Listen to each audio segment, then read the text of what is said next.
थागोन आं सना नोंखौ लानानैनो आंनि सिमा आंनि अननाया नोंनि थाखाय अराय राननो रोङै दैनि जोला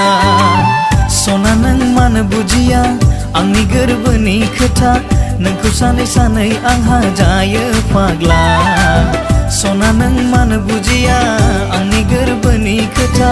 नोंखौ सानै सानै आंहा जायो फाग्ला नोंखौल' नांगौ आंनो बे जोनोमाव नोंखौल' नांगौ आंनो बे उजियाव फाग्लासो बोरबाय नामा नोंनि थाखाय सना फाग्लासो बोरबाय नामा